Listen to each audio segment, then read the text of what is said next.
Look at this mess. Well, we're staring at a Patriot while I talk to you guys just for a couple minutes. Won't take too much of your time, but just wanted to let you guys know that I tried to buy another Bobcat again. If you remember my previous video, I pinged him about 6 months ago, right before I bought the Hustler.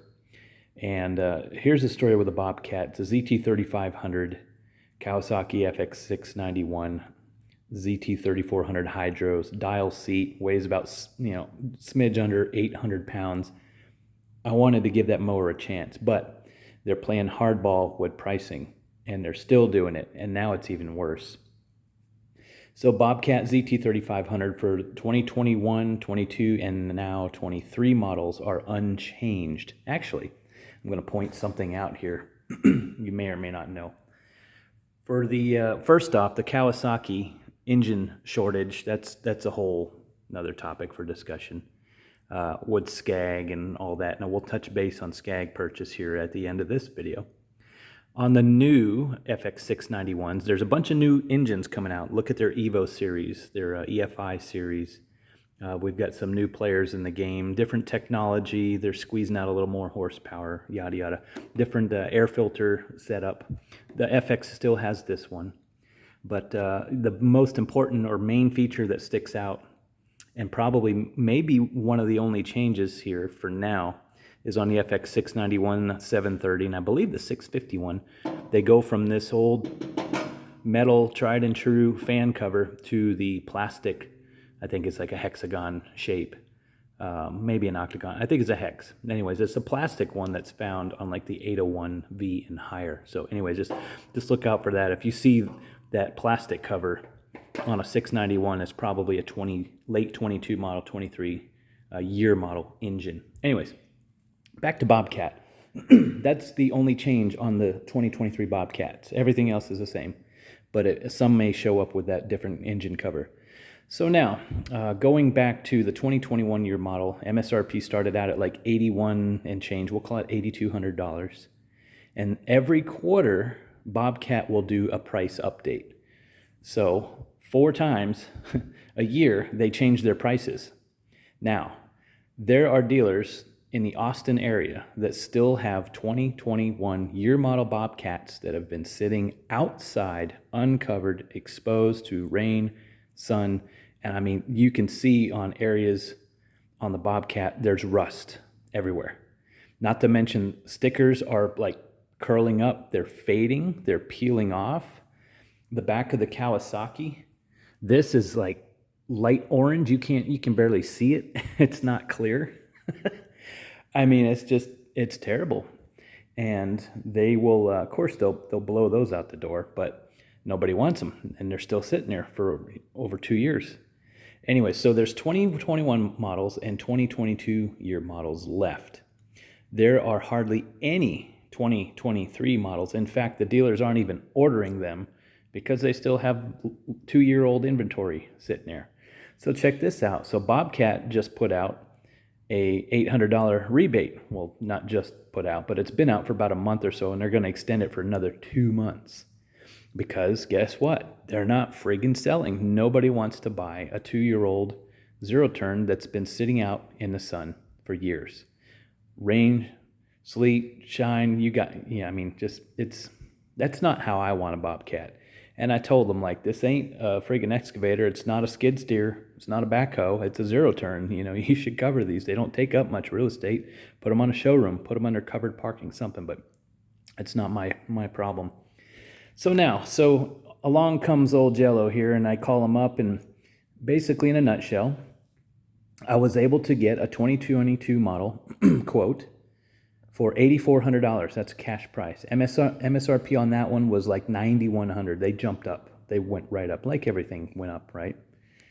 But so $9,190 something MSRP, $8,400 cash will get you a 2022 to be here in 2 weeks. I almost bought that damn thing. However, that's when I found the Hustler Fast Track SDX, which was a quote last year model. It was about 6 months old. Technically a late 2022, early 23. And I was able to get that one for about 31% off of MSRP. That's a pretty hefty discount, so yes, I pulled the trigger on the Hustler. And you all know the history on the Hustler. Great mower. The deck was shot. Customer service sucked. A Hustler's horrible, and it thing did not cut. This thing cuts like great. I've got G3 Gator blades on here now, and I tried them out last night. Perfect. It cut no stragglers. It cut the stemmy stuff, crabgrass, no problem. I'm actually experimenting with Hustler OEM blades, another variant of a Hustler OEM blade that has slightly less lift and a longer cutting area, made by Oregon. And now the G3's on here, and man, this thing cuts. This is a hero deck. This is an entry-level Scag deck. But anyways, so the Hustler went back, that dealer bought it back and never touch another Hustler again. I don't care if they all mow great. I have the worst luck with zero turns. Back to the Bobcat. So I contacted the dealer. I'm like, hey, I don't want this leftover stuff. I want a 2023 model. And he goes, well, we can order one. I was like, great. And he's like, I just need you to sign the quote so we can forward it, and then they'll put one on a truck and it'll be here in a couple of weeks. Okay, great. What's the cash price? And he's like, we don't do cash price. It's just MSRP with minus the rebate. So I'm like, what's MSRP? Oh, it's $9,900. Okay. What happened to the $8,400 cash price for the last year model? I could get a new one for $8,400. Now it's $9,900 minus $800 rebate. What's the cash price? He's like, we don't do cash. I'm like, okay, here we go.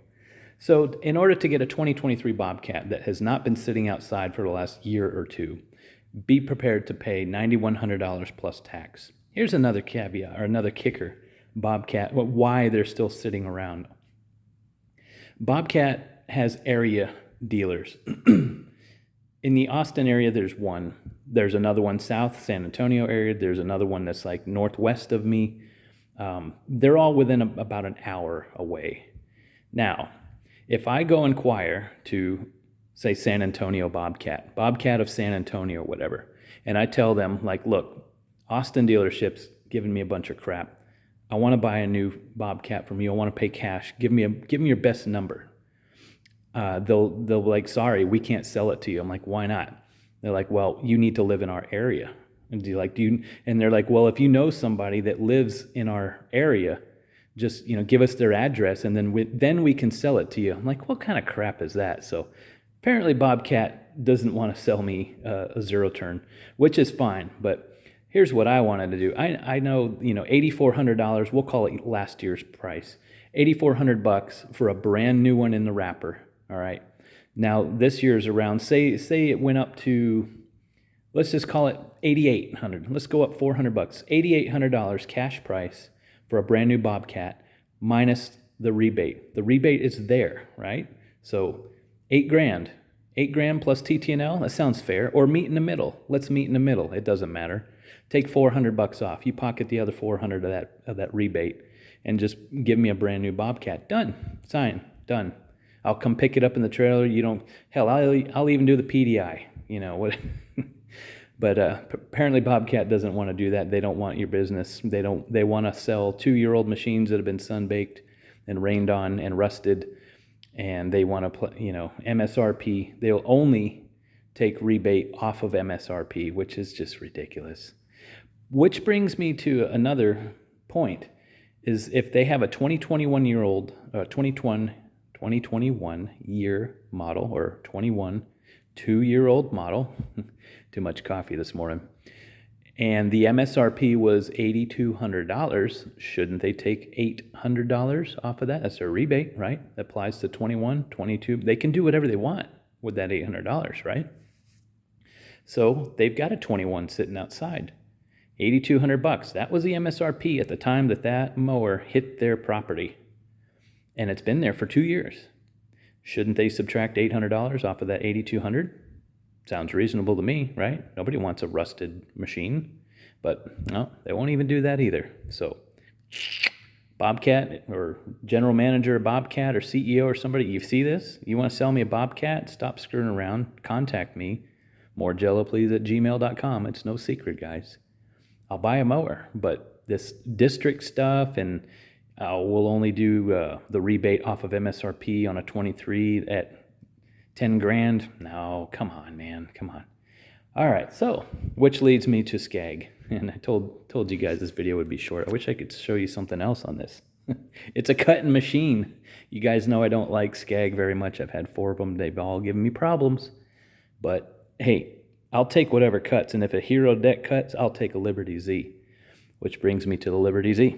I've been sourcing or trying to source a Liberty Z, a 48 or a 52 with a Kawasaki. And I know they're hard to find, whatever. The 52, there is no 52 Kawasaki for 2023. That's when Scag came out with the SR engine, blah, blah, blah. There are some 48s, or there were some early birds floating around. There are definitely some 2022 year model 52s floating around with a Kawasaki, new, still in a crate, sitting at dealerships. The warehouse is out, the distributor's out, best of my knowledge. But they're out there, and they're playing a game as well. Like, again, here's a dealership that has a 2022 Scag Liberty Z 52 with a Kawasaki. The MSRP, I have to go check my notes. The MSRP on that when it came out was, we'll call it like $56.99 or something. Now, that's not even on their website because we've purged into the 23-year model, so Scag's refreshed their website. But the pricing, the dealer price list is still out there if you search for it. But now, here's a 1-year-old mower sitting in a crate at a dealership, multiple dealerships now, Scag dealerships. And it's been sitting there for over a year, and now the MSRP has been jacked up. They raised the MSRP to like $65.99 or $63.99, which is I believe it was the one with the Scag SR engine. But they're rolling that over to the one with the Kawasaki because there's a demand for the Kawasaki. Well, if there's a demand for the Kawasaki, why has it been sitting there for a year? So now they want to charge $63.99, and their cash price is like $62 or $60.99, $6,100 we'll call it, cash price for a new Liberty Z52. That's a year old. What am I missing here? If it's such a demand, why do they still have it? Pretty soon they're going to be like Bobcat, and if they want to just collect a bunch of lawn ornaments, then whatever floats their boat. But of course, there's the military discount, the Hero discount, or what do they call it? Simply the Brave promo, which is 15-ish% off of MSRP. It's all a numbers game. Floor plan, whatever the dealer buys these things for at the time. If they want to let it go, they'll let it go. If they think they're going to make some money off, of course they're going to hang on to it. But they've already been hanging on to these for like a year or more. But hey, no problem. I've got my old Patriot back, borrowing it from a friend. I just did the valve covers, or the adjusted the rockers. And man, this thing purrs like a kitten now. Got new blades on here, playing around with different blades. And I can't find a bad blade to put on this deck. I mean, fingers crossed. This thing just friggin' cuts. It is a cutting machine. The Hustler would only cut with the OEM blades, unmodified. You could not put on a chute blocker or, mulch kit, forget it. OEM blades, and, they tried to play the RPM trick game. Oh, it wasn't bullshit. It was fine. I got a meter over there. I checked it. Anyways, that Hustler was absolute trash. The deck had to have been bent, compromised just enough to leave 2 strips. And man, this thing just cuts. But trying to find a Liberty Z52 or a 48. I'll take a 48. The 651 engine and the 691 engine, you all know, are the same friggin' bore and stroke. It's just a little $2 piece in the butterfly for throttle. That's how they get the extra horsepower. That's it. The rest it's all marketing. Horsepower sells, and people don't look into it or don't dive as deep as they should. Me, I'm always looking at engine specs and torque and all that stuff. But last but not least, Tigercat. I tried to purchase a Tigercat from the dealer that sold me my previous Tigercat. The one that sat right here in the spot that leaked 5 places the next day. Well, anyways, they repaired the engine and offered it back to me, and I kindly refused and said no. Apparently, that alone burnt a bridge with them, so they will not even communicate with me at all, which I've been praising that dealership because they were the only dealership out of all Skags that I've purchased, 4 of them, that did me right and were honest and straight up from the get-go. That's the only reason I purchased a 4th friggin' Scag. But it wasn't my fault. It wasn't his fault. That damn motor leaked and the hydros leaked and everything. But he took care of it. fixed it. His shop opened it up, repaired it, and offered it back. And I was like, nope, I didn't want something that had been opened up like that. Regardless of if it was, done properly or not or whatever. I actually inquired. I'm like, hey, remember that Scag? Did it ever, how did it turn out? Was there ever any leaks? No response. And I even pinged again, like, hey, I'm looking for a Tigercat. And I'll entertain a Briggs again or some with it, because now they're putting FX engines in the Tigercat. And of course, they got the FT730V that has the recall. And if you contact the distributor on that, they have them in stock, but there's a stop sale on them because they all need to go through the recall process. So I don't know how they're going to handle that. That's very interesting. Which the recall, all it is basically a fuel line that's rubbing up against, or perhaps may be rubbing up against a piece of the engine cowl or shroud or a piece of plastic edge, and it vibrates over time and can cut through this cheap plastic cover and then into the fuel line. The fix or the repair is just a piece of thick, like water heater, pliable foam that's got sticky stuff on it. So you just cut it and bend it, and with the seam pointing down so rainwater doesn't get into it, and then you tie wrap it, and you pull the tie wraps a certain tension, and there's the whole technical TSB that Kawasaki offers, which is good, because there's dealers out there that don't know fucking their ass from their elbow. But anyways, you have to give them step-by-step instructions on how to friggin' apply a piece of pipe insulation and a tie wrap. It's sad, but somebody out there will screw it up, I guarantee you. But anyways, that's the recall. And then you just, put a little X next to the serial number, and then that deems that the recall has been performed. I wonder how many dealers are going out there putting X's on there and not doing the recall. It's their ass. Anyways, I've been talking way too long, but yeah, there's a stop sale. Oh, there's also a stop sale on Liberty Z 48s and 52s with, I think it's the Warner clutch, because they put the wrong size bearings in the clutch. And when you disengage the clutch, the blades can continue spinning, or they can start to rotate as soon as you start the engine. So it's like, man, Scag has their problems too. They're not out of the woods. But yeah, who knew that it would be this hard for me to find a zero turn? What are we going on, like 3 years now? Trying to find a friggin' zero turn that's worthy? And oh gosh. There is one that's a couple hours away. I don't want to drive 2 hours away. It'll be my luck, I just go drive it or go check it out, bring it home. Once I get it here, I don't plan on ever contacting any dealer about problems. I'm going to fix all the shit myself or deal with Scag directly.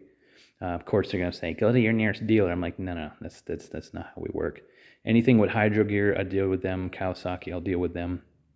But unless there's a weld, the only reason I could think a dealer, Scag, would get involved on something like this is if there's a weld that's failed, or, the frame is cracked or something. But everything else I can fix myself. Not a big deal.